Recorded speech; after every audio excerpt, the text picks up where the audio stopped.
New exercise 5.3। इससे पहले हम 3 लेक्चर लेके आ चुके हैं इसी चैप्टर के, 5.1 एक्सरसाइज का, 5.2 एक्सरसाइज का और nth टर्म यानी जनरल टर्म प्रूफ करने का मेथड, ठीक है। और nth टर्म एंड से फाइंड करने का भी फॉर्मूला बताया है लेक्चर नंबर 3 में। आज लेक्चर नंबर 4 है और एक्सरसाइज है 5.3। 5.3 एक्सरसाइज का क्वेश्चन नंबर फर्स्ट देखते हैं।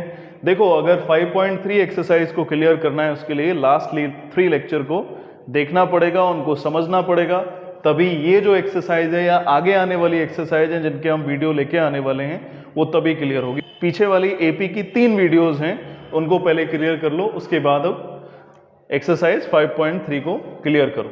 चलो क्वेश्चन नंबर फर्स्ट को देखते हैं। For the following arithmetic progression right the first term A and common difference T. Arithmetic progression already question में बोल दिया है, ये अर्थमेटिक प्रोग्रेशन है। इसका फर्स्ट टर्म और कॉमन डिफरेंस हमें फाइंड करना है। फर्स्ट टर्म क्या होता है? किसी भी एपी का जो सबसे पहला वाला टर्म होता है वही फर्स्ट टर्म है। और कॉमन डिफरेंस क्या है? कॉन्जिक्यूटिव टर्म्स का डिफरेंस कॉमन डिफरेंस होता है अगर अर्थमेटिक प्रोग्रेशन बना है। तो फर्स्ट टर्म क्या है? -5 और फर्स्ट टर्म को रिप्रेजेंट किया जाता है ए से। कॉमन डिफरेंस निकालेंगे, कोई भी 2 कॉन्जिक्यूटिव टर्म का डिफरेंस निकाल देंगे। तो second term minus first term, then D is equal to आ जाएगा -1 और माइनस माइनस प्लस 5, तो डी की वैल्यू हमें मिलेगी 4। क्वेश्चन नंबर सेकेंड में देखो फर्स्ट टर्म क्या है? -0.3, ये फर्स्ट टर्म हो गया 0.3 रिप्रेजेंट किया ए से। कॉमन डिफरेंस निकालेंगे, कॉमन डिफरेंस का मतलब होता है second term minus first term, ठीक है। फर्स्ट टर्म था 0.3, इसमें डेसिमल के बाद 2 डिजिट थे, इसमें 0 लगा दिया, तो डी की हमें वैल्यू मिलेगी 0.25। ये कॉमन डिफरेंस आ गया। और कोई भी अर्थमेटिक प्रोग्रेशन हो जिसका हमें फर्स्ट टर्म और कॉमन डिफरेंस निकालना हो तो क्या करेंगे? फर्स्ट वैल्यू ही फर्स्ट टर्म होती है जिसको रिप्रेजेंट किया जाता है ए से। कोई भी कॉन्जिक्यूटिव टर्म का डिफरेंस निकालते हैं वो कॉमन डिफरेंस होगा। Second term minus first term किया, वैसे इसमें भी देखो d is equal to second term minus first term किया, कॉमन डिफरेंस आ गया। क्वेश्चन नंबर सेकंड को देखते हैं। Question number second, write the AP when the first term a and common difference d are as follows. यानी arithmetic progression को निकालना है और फर्स्ट टर्म और कॉमन डिफरेंस इसमें गिवन है। पीछे वाला क्वेश्चन क्या था जिसमें फर्स्ट टर्म और कॉमन डिफरेंस फाइंड करना था और एक अर्थमेटिक प्रोग्रेशन गिवन था। अब देखो फर्स्ट टर्म और कॉमन डिफरेंस गिवन हो तो एपी कैसे निकालते हैं, उसके लिए सीक्वेंस हमें याद रखना पड़ेगा। a plus D, a plus 2d, a plus 3d dot dot dot, ये सीक्वेंस होता है। अब क्वेश्चन आता है ये सीक्वेंस आया कहाँ से? तो उसके लिए मैंने लेक्चर नंबर जो 3 पे वीडियो बनाया है उसको देखना, जिसमें जनरल टर्म प्रूफ करने का मेथड बताया था। जनरल टर्म क्या होता है? an is equal to a plus n minus 1 into D. अगर फर्स्ट टर्म हम ले लें a1 is equal to a plus 1 minus 1 into D, तो हमें a1 का वैल्यू मिल जाएगा a1 और ये वैल्यू 0 हो जाएगी, यानी फर्स्ट टर्म डायरेक्ट a आ गया। अब n की वैल्यू को हम 2 पुट करेंगे तो a प्लस 2 माइनस 1 यानी वैल्यू d आ जाएगी। थर्ड टर्म निकालेंगे तो a प्लस, जहाँ पे भी n आ रहा है उसके प्लेस पे 3 पुट करेंगे, 3 माइनस 1 वैल्यू 2d आ जाएगी। अगर हम a फोर्थ निकालें यानी फोर्थ टर्म निकालें तो a plus 4 minus 1 value 3d आ जाएगी। तो इसी वे से ये अर्थमेटिक प्रोग्रेशन का सीक्वेंस बन जाता है। ये प्रूफ है अर्थमेटिक सीक्वेंस का, जो जनरल फॉर्म होता है वो ये होता है, ठीक है। ये सीक्वेंस, तो जो जनरल टर्म है उसको जरूर क्लियर कर लेना लेक्चर नंबर 3 को देख के। तो a plus D, a plus 2d, a plus 3d, ये सीक्वेंस हो गया। वैल्यू पुट कर देते हैं 4 प्लस माइनस 3, डी का वैल्यू -3 था, a प्लस 2 डी का वैल्यू -3 और a का वैल्यू 4, 3 इंटू -3, और ऐसे ही सीक्वेंस आगे चलता रहेगा। 4 माइनस 3, ठीक है, और a का वैल्यू यहाँ पे भी 4 था, 4 माइनस 6, देन 4, 3 3 जा -9 और कॉमा डॉट डॉट डॉट। आगे भी टर्म आएंगे इसके, 4 वैल्यू 1 और इसके बाद -2 और उसके बाद 4 minus 9 value -5 dot dot dot. ये सीक्वेंस आ गया। मुझे लग रहा है समझ में आ गया होगा। अब इसके बाद इसका सेकंड पार्ट देखते हैं। अर्थमेटिक प्रोग्रेशन का जो पैटर्न होता है उसका ये जनरल फॉर्म है, a plus D, a plus 2d, a plus 3d और डॉट डॉट डॉट, ठीक है। आगे भी टर्म लिख सकते हैं, a plus 4d, a plus 5d और भी टर्म आ सकते हैं, ठीक है। a का वैल्यू क्या था? -1 और d का वैल्यू हाफ था। a का वैल्यू था -1 और d का वैल्यू था हाफ। a का वैल्यू था -1 और d का वैल्यू था हाफ, डॉट डॉट डॉट। -1 और हाफ, एक में से आधा गया, आधा बचा, ठीक है, -1/2। और 2 से 2 चला गया, 1 माइनस 1 प्लस 1 और माइनस प्लस 3/2, ठीक है। -1 माइनस हाफ और ये 0 हो गया। 1.5 में से 1 गया, यानी 1.5 में से 1 गया, तो बचेगा कितना? आधा, ठीक है। और ऐसे ही सीक्वेंस चलता रहेगा। तो मुझे लग रहा है सीक्वेंस निकालने का मेथड समझ में आ गया। जब फर्स्ट टर्म और कॉमन डिफरेंस पता हो और अर्थमेटिक प्रोग्रेशन का सीक्वेंस निकालना हो तो उसके लिए हम क्या करेंगे? a plus D, a plus 2d, a plus 3d dot dot dot, इस वाले सीक्वेंस का यूज करेंगे। और ये वाला सीक्वेंस याद रखना। क्वेश्चन नंबर 3 को देखते हैं। Question number 3, in which of the following situation the sequence of the number formed will form an AP। इस क्वेश्चन के 3 पार्ट्स हैं, उसका मैं ये फर्स्ट पार्ट बता रहा हूँ, ऐसे सेकंड पार्ट बताएंगे, ऐसे ही थर्ड पार्ट बताएंगे। पहले फर्स्ट पार्ट देख लो। और तीनों ही पार्ट में बोला है कि जो सिचुएशन दिया है क्या वो AP बनाएगा? देखते हैं। फर्स्ट में the cost of the digging a well for first meter is 150 meter. तो एक वेल है जिसको डिग किया गया है, यानी जिस कुएं को खोदा गया है, और खोदने के बाद जो फर्स्ट मीटर है वो 150 मीटर, फर्स्ट मीटर का जो कॉस्ट है खोदने में वो 150 रुपीज़ है। और जैसे जैसे खोदता जाएगा अंदर की तरफ, जो खोदने वाला होगा, वर्कर होगा, तो 20 रुपीज़ ईच सक्सीडिंग मीटर पे बढ़ता जाएगा उसका।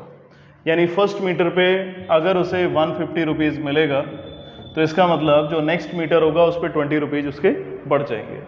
तो 150 और उसके बाद 20 रुपीज़ राइज करेंगे, 170, यानी उसको सेकेंड मीटर पे मिलेगा।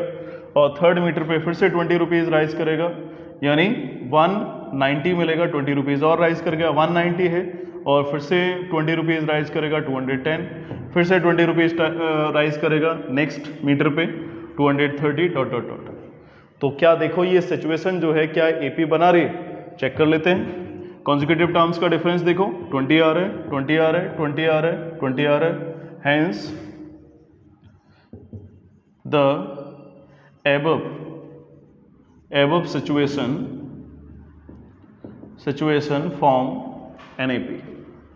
तो जो सिचुएशन दी है, जो कंडीशन दी है जिसमें वेल को डिग किया जा रहा है और हर किलोमीटर पे 20 रुपीज़ राइज किया जा रहा है, तो AP का फॉर्मेशन बनेगा। ये इसका फर्स्ट पार्ट कंप्लीट हुआ। इसके बाद इसी का सेकंड पार्ट देखते हैं। इसी थर्ड क्वेश्चन का second part, the amount of air present in the cylinder when a vacuum pump removes each time 1/4 of their remaining in the cylinder. Each time 1/4 of the remaining in the cylinder. इस line को मैंने फिर से repeat किया है, इसका meaning समझना। पहले तो मैं ऐसा करता हूँ कि एयर जो है वो सिलेंडर में कुछ अमाउंट सपोज कर लेते हैं। सपोज कर लेते हैं कि पहले सिलेंडर में x लीटर एयर प्रेजेंट थी, ठीक है। अब क्वेश्चन का सेंस क्या है कि जितना भी सिलेंडर में गैस है उसका 1/4 बाहर निकाल दिया जाता है, पंप कर दिया जाता है। अब 1/4 जब पंप कर दिया जाएगा फर्स्ट टाइम में, उसके बाद जितनी रह जाएगी उसका फिर से 1/4 बाहर निकाल दिया जाएगा।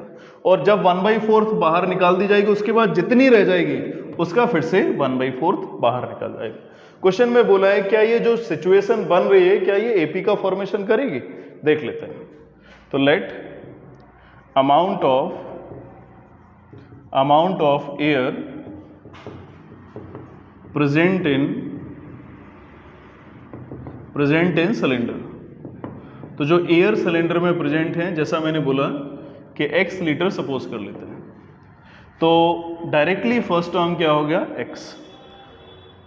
अब हर बार जितना अमाउंट था उसका 1/4 हम रिमूव करेंगे। पहले x थी और x का यानी जितना भी अमाउंट है उसका 1/4, यानी x थी, x का 1/4 बाहर निकाल दिया। सॉल्व करके बचेगा कितना? 3/4 इंटू x, ठीक है। एलसीएम ले लेना, 3/4x आ जाएगा। अब A3 निकालते हैं। A3 कितना होगा? जितना बचा उसका 1/4 बाहर निकालो। बची कितनी? x से 1/4 ऑफ x बाहर निकाल दी थी, इतनी तो बची, और जो बचा उसका 1/4 निकाल लो, ठीक है। जो बचा उसका 1/4 निकालना है, ठीक है। मैं फिर से रिपीट कर रहा हूं, पहले x थी और x का 1/4 बाहर निकाल दिया। अब बचा कितना? x में से 1/4 माइनस कर दिया, इतनी ही गैस सिलेंडर के अंदर बची है। अब जो बची उसका 1/4 फिर से निकाला जा रहा है। बची थी 3/4 ऑफ x, इसका 1/4 फिर से बाहर निकाला जा रहा है। जिसको बाहर निकाला जाएगा उसको माइनस किया जाएगा, इसलिए माइनस कर दिया, ठीक है। देखो दोनों से कॉमन क्या आ रहा है? 3/4 ऑफ x। बचेगा क्या? 1 - 1/4। है ना। 3/4 ऑफ एक्स बाहर निकाल दिया, बचेगा 1 माइनस 1/4।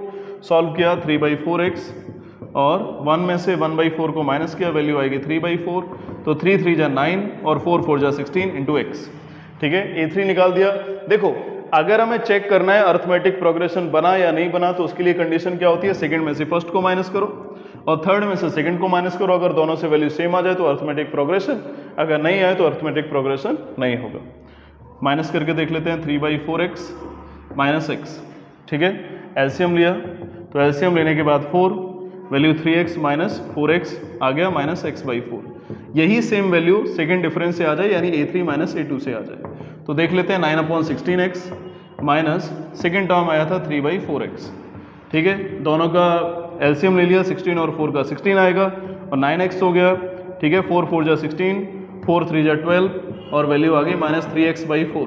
क्या बताओ, A2 माइनस A1 और A3 माइनस A2 से डिफरेंस सेम आया? बिल्कुल नहीं आया। कॉन्जिक्यूटिव टर्म का डिफरेंस सेम है क्या? बिल्कुल नहीं है। तो इसका मतलब जो सिचुएशन ये बनी है वो AP बनाएगी? बिल्कुल नहीं बनाएगी। Hence the above situation does not form an AP। Clear हो गया होगा। इसी का थर्ड पार्ट और देख लेते हैं। क्वेश्चन नंबर थर्ड, इसमें भी एक सिचुएशन दिया है। क्वेश्चन नंबर थर्ड, इसमें भी प्रूफ करना है कि जो सिचुएशन है वो AP बनाएगी या नहीं। Divya deposit 1000 at compound interest at the rate of 10% per annum, the amount at the end of first second third year and so on. Question में बोला है दिव्या है जो डिपॉजिट करती है 1000 रुपीज़ और उसको कंपाउंड इंटरेस्ट 10% के रेट से मिलता है। ठीक है, और amount at the end of, question में बोला है कि दिव्या को फर्स्ट ईयर के एंड के बाद कितना, सेकेंड ईयर के एंड के बाद कितना और थर्ड ईयर के एंड के बाद कितना पैसा मिलेगा, यानी कितना अमाउंट मिलेगा, ये पूछा है। तो पहले तो सब बच्चों को क्लियर होना चाहिए कि कंपाउंड इंटरेस्ट और सिंपल इंटरेस्ट का मतलब क्या है। सिंपल इंटरेस्ट का मतलब होता है कि जैसे 100 रुपीज़, ठीक है, 100 रुपीज़ पे अगर फर्स्ट ईयर 10% का इंटरेस्ट लग रहा है तो सेकेंड ईयर भी 100 रुपीज़ पे ही इंटरेस्ट लगेगा, उसके नेक्स्ट ईयर भी 100 रुपीज़ पे ही इंटरेस्ट लगेगा। एग्जाम्पल देते हैं, 100 रुपीज़ पे अगर 10% का इंटरेस्ट लगा तो हो गया 110 रुपीज़। ठीक है, निकालते कैसे हैं, 100 प्लस 100 इंटू 10/100। ठीक है, कैंसिल हो गया, पर 10% हो गया, परसेंट का मतलब 1/100, कैंसिल हो गया, 100 प्लस 10 110 हो गया।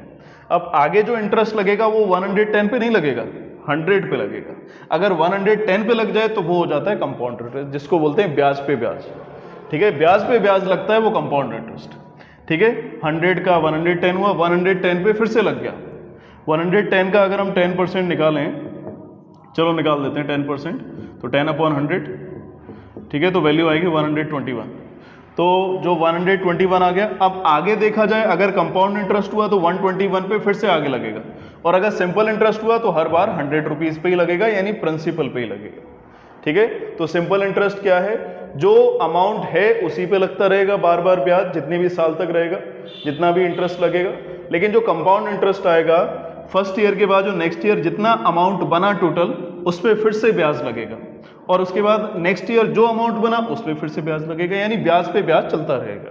लेकिन सिंपल इंटरेस्ट जो बेस अमाउंट है, जो ओरिजिनल अमाउंट है, जो प्रिंसिपल है, उसी पे लगता है।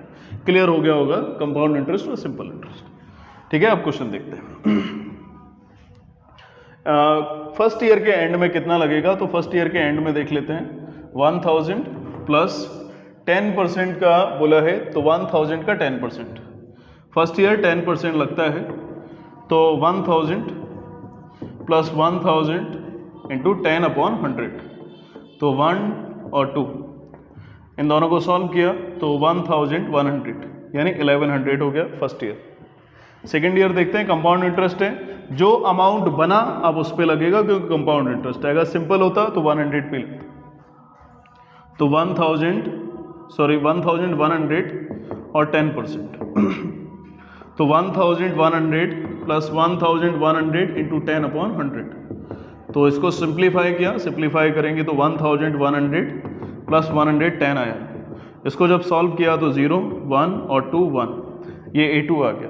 इसके बाद हम निकालेंगे A3 का वैल्यू। A3 जो अमाउंट बना अब A2 के बाद, यानी सेकेंड ईयर के बाद, उस पर फिर से कंपाउंड इंटरेस्ट लगेगा 1210 into 10%।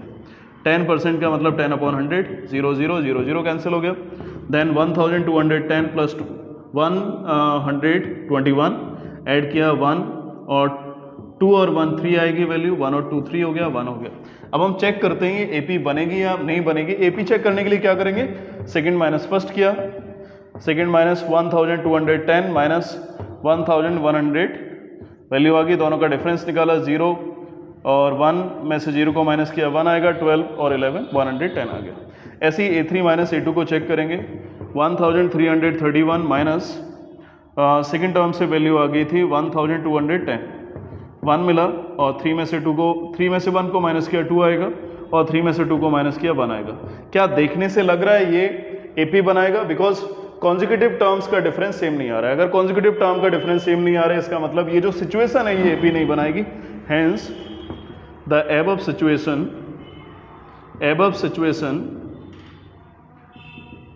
does not form an AP।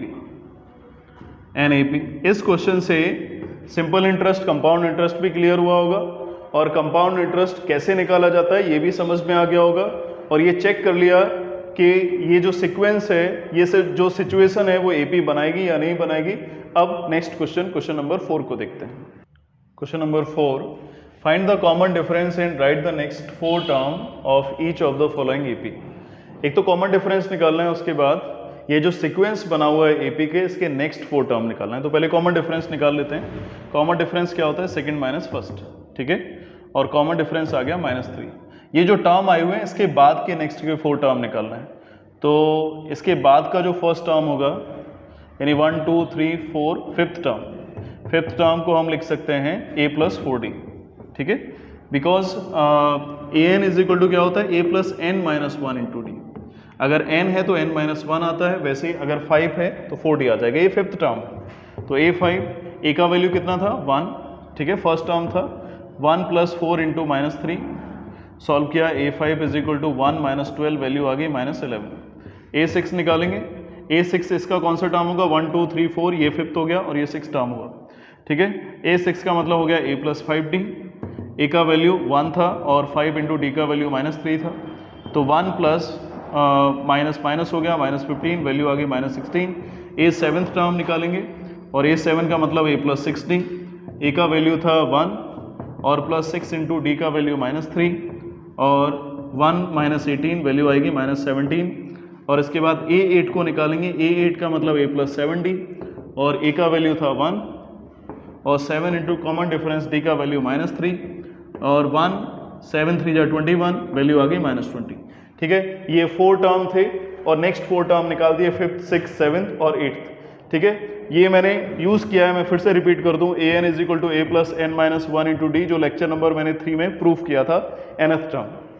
इसमें भी देखो फर्स्ट टर्म क्या है -1 और कॉमन डिफरेंस निकालने के लिए क्या करेंगे, सेकंड माइनस फर्स्ट टर्म का डिफरेंस -5/6 और माइनस ऑफ -1 किया, ठीक है, सेकंड में से फर्स्ट को माइनस किया। d इज इक्वल टू -5/6 + 1 और by 1, d is equal to हमें मिलेगा 6 -5 और +6 एलसीएम ले लिया तो वैल्यू आ गई 1/6। 1 2 3 इसमें टर्म पता है, नेक्स्ट हमें टर्म निकालने हैं।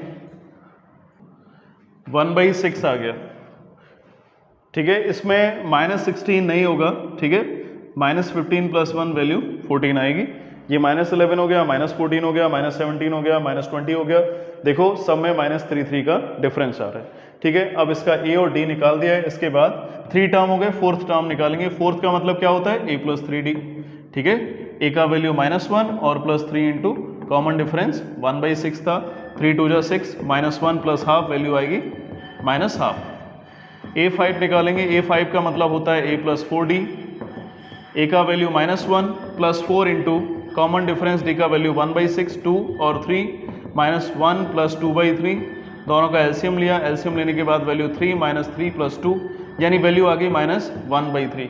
क्लियर आ गया, क्लियर समझ में आ गया होगा, एलसीएम लिया है। इसके बाद नेक्स्ट टर्म देखते हैं a6, ये थर्ड टर्म हो गया जो अननोन है, ठीक है। a6 का मतलब a+5d, a का वैल्यू था -1 और +5 इंटू कॉमन डिफरेंस d का वैल्यू था 1/6, ठीक है, -1 + 5/6, सॉल्व किया, एलसीएम लिया तो वैल्यू आएगी 6, -6 + 5 और इसको सॉल्व करने से आंसर मिलेगा -1/6, दिखाई दे रहा होगा।